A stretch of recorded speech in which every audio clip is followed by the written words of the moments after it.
Hi, this is Laurie Owens, and you're watching the Best Practices Show.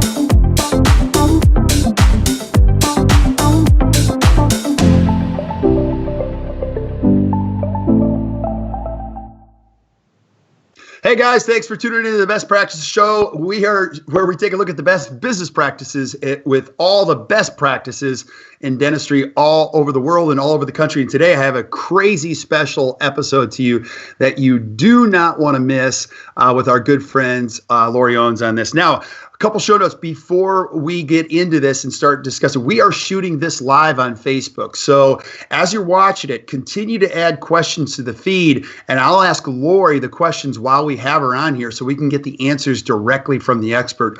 Also, too, if you're watching these later on and we watch the metrics, some of you are watching them late at night, later in the day, whatever, add your questions and keep adding them, and you'll see we'll do our best to get you the right answers for this because we want you to get the most out of this.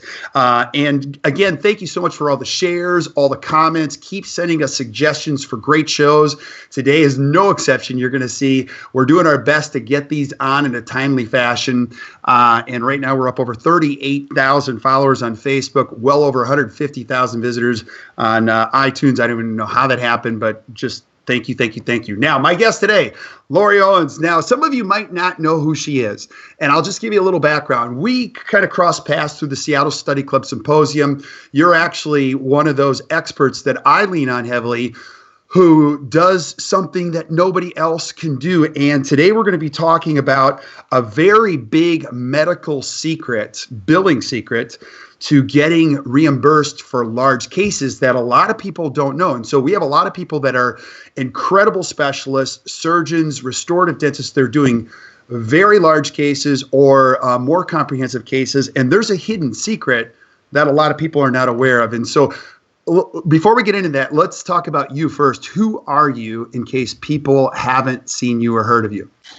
Well, I have a couple things. I am the medical biller for Dr. Cohen and Gottlieb in Seattle. Mm-hmm. I also am the medical biller director of education of medical billing for Imagine Solutions, which we teach as well as go into on-site and train offices in order for them to be medical billers as well. Awesome. And so you know the ins and outs of this, and it's pretty darn cool. And you're going to see how this works. Now, a couple of you, if you're watching this live, we put a link, or if you're watching later on, we put a link into what we're going to be talking about. And Laurie has been so gracious to help us with all the step-by-step, because most dentists, myself, included as we're helping. I need the recipe. I need the step-by-step of what we're going to be talking about. And so, Laurie, before we get into the how and the what, let's talk about the form that everybody can download right on the right or right in the show notes to help you through this particular episode. So tell us what it is. Okay, so this is an encounter form. Whenever you're billing medical, they say that encounter forms are the legal document stating what happened during that exam and what the treatment recommendations are, as well as what the diagnosis is. So the encounter forms lets you take it through your patients and basically check. It's dated. It has a patient's name, and this is something that you could actually send to medical insurance as the backup of what the diagnosis was from the doctor. And it's dated by the date of the exam. So it's helpful for offices. It's coded so that you say, well, this is the procedure. These are the diagnosis codes. And I tell them, check all that applies. Whatever the doctor says that they might have, you just check. And that way, when the biller gets this, they can define for those procedures listed here under the surgery section, what procedures or diagnosis code applies to those specific procedures. Yeah. And so instead of having you guess and say, okay, well, let's decipher what the notes say, this encounter form is more specific and more direct to the procedures that you're stating the patient needs for surgery. Right. Now let's talk about the why, because I always tell you this in your space within dentistry, coding is a constant changing game. You know, and insurance, dental insurance, traditionally as we know it, they're not going to make it easy for us. They're not looking a way to maximize reimbursement, see how patients can get more and improve their customer service. All this is going to be a moving target. So your opportunity as a dentist, this is critically important that you understand how this game works, how some dentists are getting reimbursed medically, and in some cases full fee, and it's outside the realm of dental insurance. Now, because if you're a dentist and you're watching this, you're thinking, well, I'm limited by insurance. You know, one of your challenges is you got to stop thinking traditionally and say, how is everybody else doing this? And it's outside, because if we tell the story through codes like you helped us last time, you're going to see a whole new world of reimbursement for procedures that are very well needed. Right. And it goes back to, like we spoke about earlier, the A1C testing. Dental created the code so that you can do A1C testing. We've had it all the whole time in medical, but dental's now created the code, but they don't reimburse anything on it. Why do you think that is?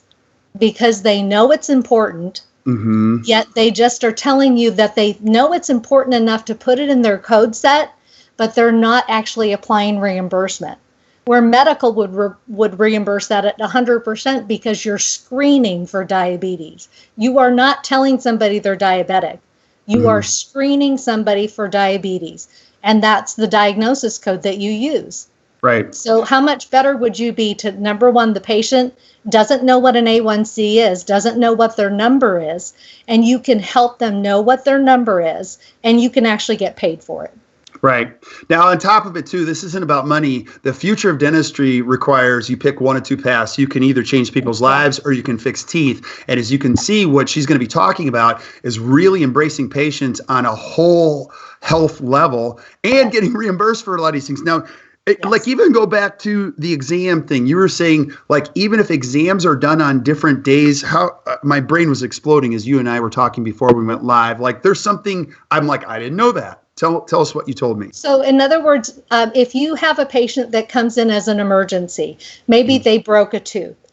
I do not know any dentist that does not do an exam first, period. A complete exam. They look at everything. They see how treatment might be necessary, what they need to do, how it could affect the other neighboring teeth. And so they do a complete exam. Well, medical, they just need to know that this exam was completely separate from the actual procedure. So if you have to take a tooth out, that's fine. You can take that tooth out, you can bone graft that site, and possibly even place an implant same day. But using a simple modifier on your medical claim would get you full reimbursement for that exam also. Whereas if you don't use a simple 2-digit modifier, it could say, well, you know, that exam is part of the surgery, unless you tell them it was completely separate. Right, so it's a simple little thing that gets you more money.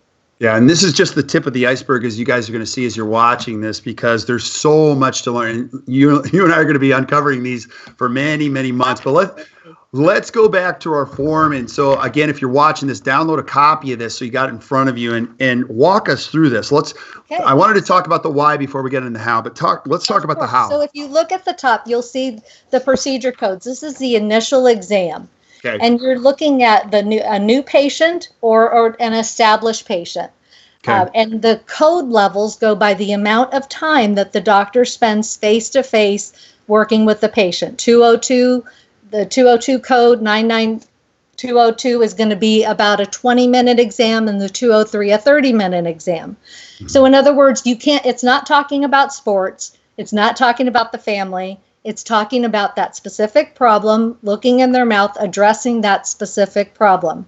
Documentation-wise, you have to be able to substantiate each code level. So 202, that 20 minutes, you need to be able to say they have this problem. I ask them these questions regarding this difficulty they have, and it's an expanded health history. So making sure that the level that you choose, you have the documentation to support that as well. And maybe next time we'll do those levels, and they can download what those levels encompass on what kind of documentation follows each level. So I do have that. So we could maybe incorporate that the next time. But it also goes to your ICAT CBCT. Did you take one that day? Are you going to need another one for the surgery? So whenever you get an ICAT or an imaging pre-authorization, you have 3 months to take as many as you need. Okay. So isn't that, and I get all of ours online.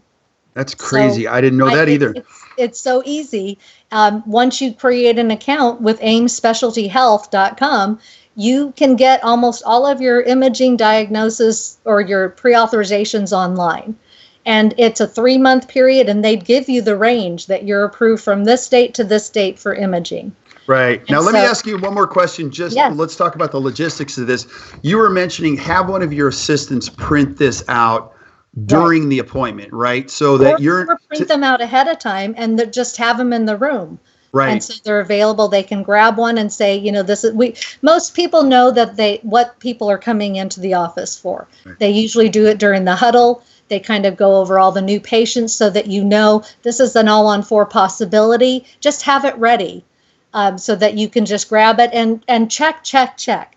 And if you notice, there's a comment section. Right. So maybe there's some other things that the doctor's saying that you don't know if it applies in this exam part of it, but you can write it down for the biller so they know that there's something else that they needed to do, wanted to do, or that they included in what they did in the exam. So that way they have a little more detail. Remember, this is a legal document. So if they write it in here, even though there's not a code for it, it's still legal to be able to code for it. That's fantastic. So if they did oral DNA or something like that, they can just write it in the comment section. Right. Now, this may be obvious to a lot of people, but it's not so obvious to other dentists. They have the paper tiger going on in sometimes a paperless environment. So a lot of this you want to be doing in real time while it's happening. Don't leave this to the dentist to figure out later because it'll never happen. And it really isn't that hard. Would you agree, Laurie? Once you teach a team member how to do this, you're off and running. Right. And the goal is that you're also giving the biller the code so that she doesn't have to go look them up. Right. So and you're not noticing. So if you notice, it says ICAT CBCT, the procedure code's already there. Okay. They have to just check yes or no. Yes, we did it, or no, we didn't. What if they take study models? Same thing. Check yes or no. Wow. So that would be what they did during the exam. The next section is going to be what's necessary for the surgery part. Okay. So are they going to need surgical extractions? Yes. How many teeth? What teeth numbers are they looking at? As well as the sinus augmentation. Is that necessary? Are they doing a lateral or an osteotome? Because laterals and osteotome, one is more surgical than the other one. So you have a little bit more of invasiveness for the lateral sinus elevation. And then also the block graft.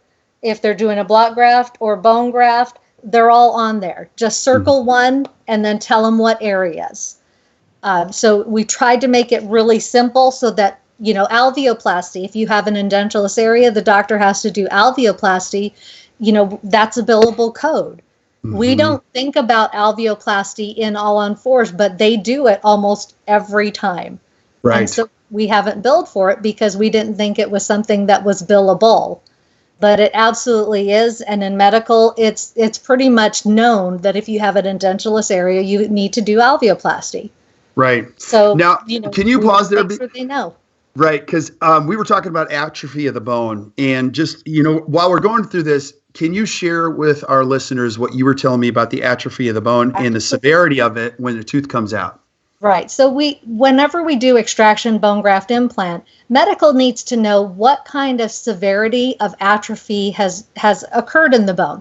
And people say, well, we took a tooth out. Yes, you took a tooth out, but you also created an atrophy in the bone. Whether it be mild, moderate, or severe, there is an atrophy in the bone now. Even though you say, well, they had some bone. Yeah, but they don't now. When you took out that tooth, you've left an atrophy. And the doctor will know if it was mild, moderate, or severe. And so what medical needs to know is, yes, you did a bone graft. You did a bone graft because you have moderate bone atrophy in the mandible. They're clear as to which arch you're working in. And then why did the atrophy occur? Was it infection? Was there an abscess? Was there a cracked tooth? There's going to be a reason why the atrophy, or why you had to take that tooth out that created the atrophy. So that's what the medical necessity is, that we have an atrophy, we created the bone graft to fill that atrophy, and the atrophy was caused by infection. Thank you so much for describing that. So now as we move further down in the ICAT, tell us a little bit more when we get down to the diagnosis possibilities. Okay, so basically a lot of times in an all-on-4, they'll take an ICAT as the last phase of the treatment so that they can make sure everything looks right.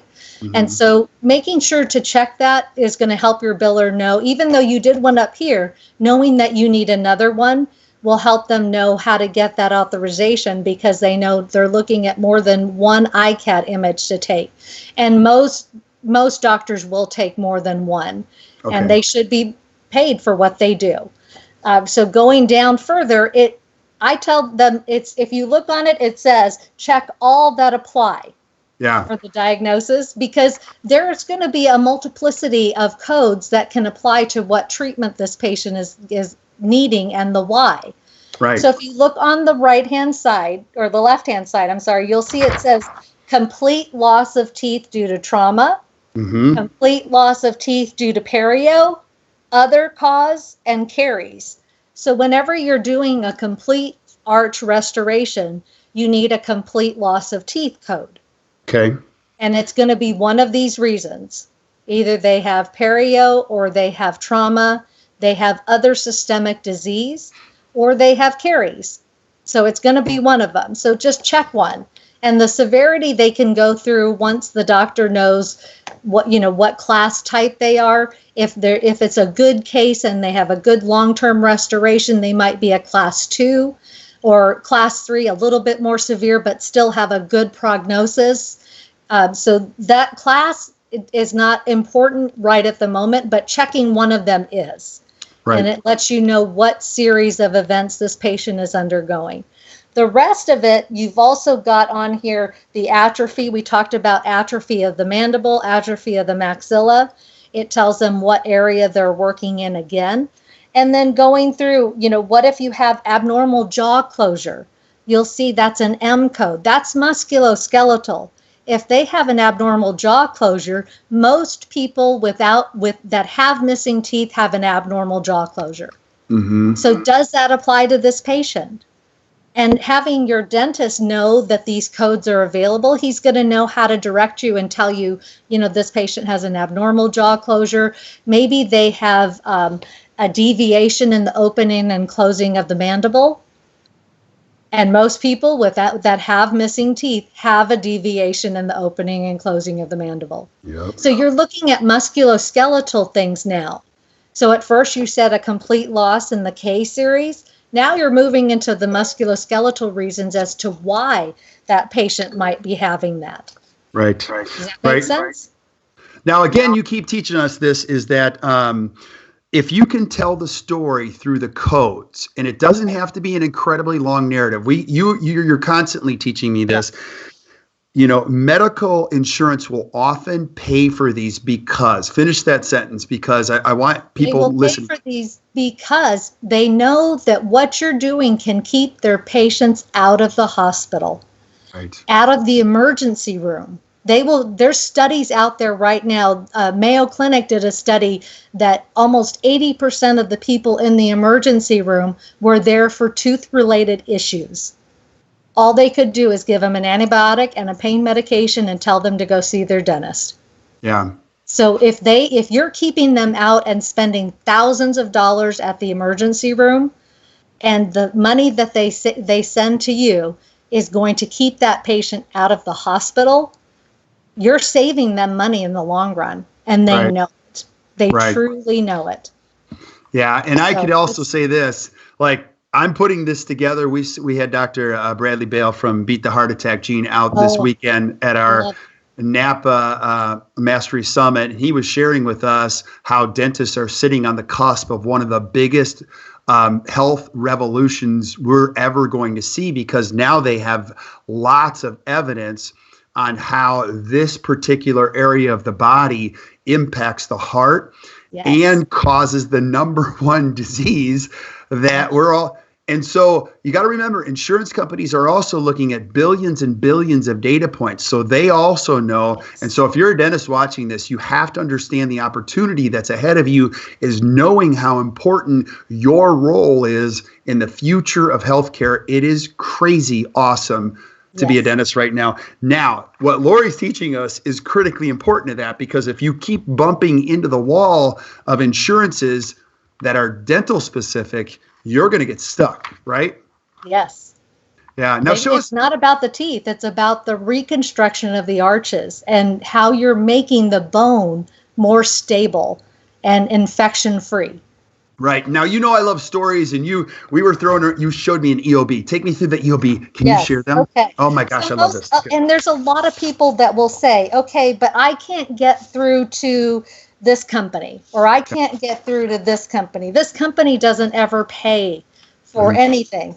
And I'm like, okay, well, this is a TRICARE EOB for an all-on-4, $30,000. They paid us over $14,000. Why? Because there was a why. Because this patient could not function with the oral cavity that she had. She's in her young 20s.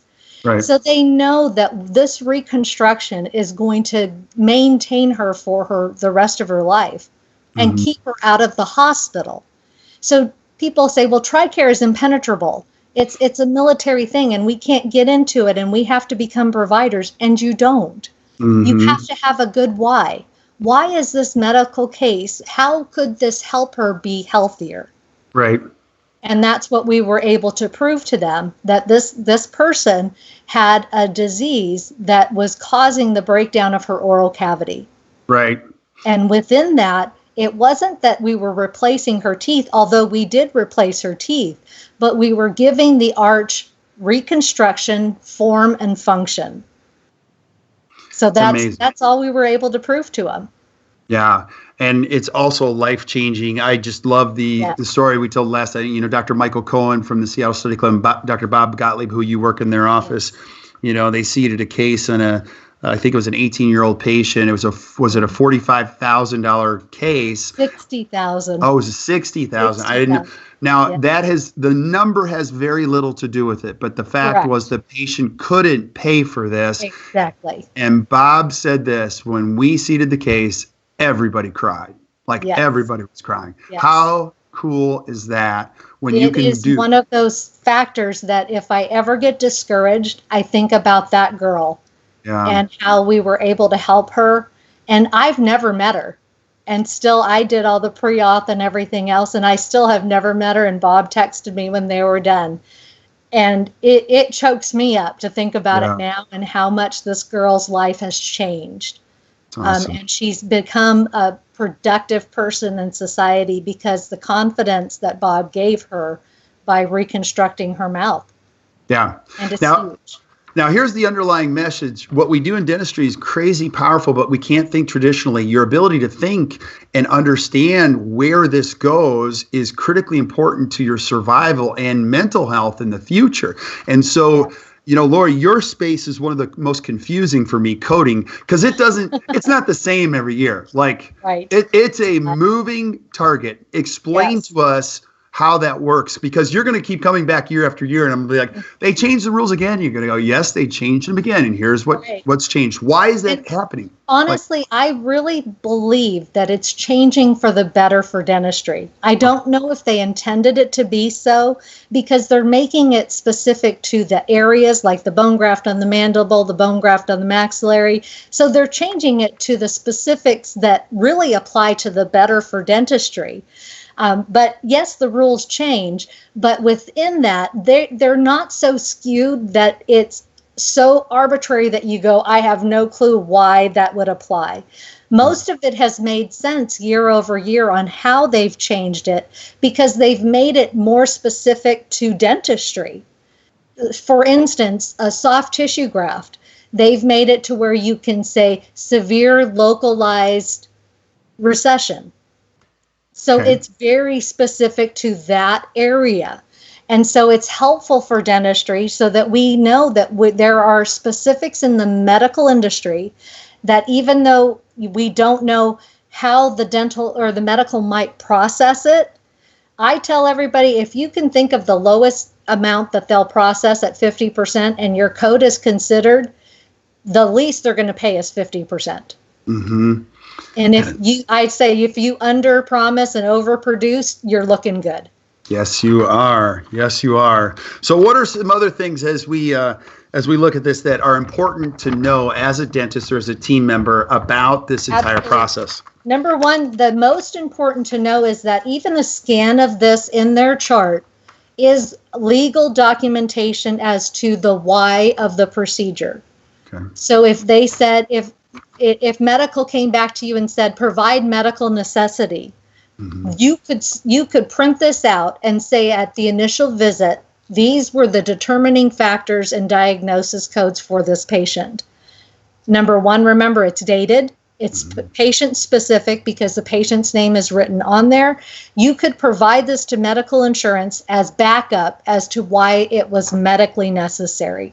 Right. Sometimes we overthink things and we think medical wants us to write this long drawn out letter, and that is not the case. The simpler, the better for medical. Sometimes I just print the encounter form and I say, this is what was determined. And they've paid the case because this is a legal document. The encounter form is legal documentation of diagnosis. Right. And let's start with some of the... Yeah, and let's just start with some of the basics. Not only do you have to do that, but you've also got to create a system of follow through in this because we joke often this is a pre-denial. It's not a pre-authorization. And these claims don't often get paid in the first try, do they? Like you've got to have a system of following through in them. Right. And part of it is if you don't ever do it, you're never going to know. Right. Because each insurance company knows what each provider files for claims. So in Blue Cross knows what Dr. Gottlieb files for claims. So they know that they just want to know the why. Okay. And when you can, and remember, I told you that when you do a complete loss of teeth, you got to have why they have a complete loss of teeth. Is it trauma, perio, caries, or other? If I don't put that as my first code, my claim's going to get denied. Right. Because that is the first thing I have to let them know. It's a complete loss of teeth due to trauma. And then I tell them what that trauma was. Or for perio, maybe that person is type 2 diabetic with perio. So that would be my cause for perio. Things like that is where people get tripped up and they say, well, it was GERD. And all they put is a diagnosis code for GERD. And the insurance company's going, no. You just say they have GERD. So what? What did the GERD do? Well, you have to have that complete loss due to other, and that other was the GERD, and maybe xerostomia for dry mouth. So you've got to have it make sense. So if I tell you, Kurt, we took out all of my teeth and GERD. Right. Does that make sense? No. No. You say, okay, Kurt, we have a complete loss of teeth due to an other systemic cause caused by dry mouth due to long-term use of beta blockers. That makes sense. It's powerful. And I'm still trying to get my brain around it. So what other considerations do we need to know as a watcher or listener of what you're sharing with us? You need to ask questions. When somebody provides you with a health history, it should be thought-provoking. If they say they have a family history of diabetes, that's not just a question that says yes. Right. It's a question that should say, who in your family is diabetic? When were they diagnosed? Have you ever had your A1C tested? And if they say, yes, I have, what was that number and when was that done? Because that is called being more investigative. You have a Sherlock hat on now and you're asking questions. So that's what they do in medical. And that's what we should do in dental, because what if you're doing a procedure and that person has an A1C of 12? Yeah, they're pre-diabetic or diabetic. And so would you want to do surgery on a patient that has that number and you don't know it? Absolutely not. I mean, they've got other health concerns. And you even shared with me, you had a woman in your audience because you're testing this, and we take it to every course. That's crazy. And we were testing just whoever wants to be tested. We don't make anybody get tested. So we did her test, and hers was 8.7. And I said, have you had any kind of symptoms? And she said, well, I've been a little thirsty, but I just didn't think anything of it. And then another lady that was in our course, she is diabetic, and she said the same thing happened to me. She said, I didn't have any other symptoms, and I never would have thought I was diabetic. Yeah. And she ended up being type 2 diabetic. Yeah, and so important what you're talking about, being inquisitive and investigative, curious in this whole thing, because what you're doing is you're putting the patient's story together, and oftentimes they don't tell you in a health history form. I mean, even the alcohol question, how much alcohol do you have? Like, that's the common joke. People always like, 0 or 1, you know. So the same thing applies to other things that are indicators for what might help us put the story together. They're not going to tell you the whole story, but by you being inquisitive, you're going to get to learn the entire story so you can put the puzzle together. Exactly. And it's telling that story that is huge, because what if somebody has tetracycline? They took tetracycline as a teenager, and now all of a sudden you've got these holes in the dentin, and so you have to do this restoration. If you don't ask, hey, did you take anything as a teenager for acne or something that or any kind of things when you were a kid? And you find out, hey, yes, I did. Okay, guess what? All of that tetracycline is what caused that breakdown. So all of those crowns should be paid for by medical. Yeah. Outstanding. This is so great. So now, Laurie, I know I guess I could ask you forever if there's any other considerations before we just send them on how to get more information. One of the things that we do whenever they come to a course, or I do an on-site, is I wrote a workbook that's over 183 pages of going through the procedures, extra forms. It has encounter forms like you wouldn't believe. And I told you, I'm working on creating even new ones for restorative and caries. Most dentists think, I can't get caries paid, and you absolutely can. It's a matter of the why. If they have Sjogren's disease, if they have dry mouth, those are all things that lend towards caries. And the book you get to keep. And so you take it, and it goes over all the information that I discuss with you in the on-site, as well as work with you so that you can make sure your claims as they get submitted are clean claims.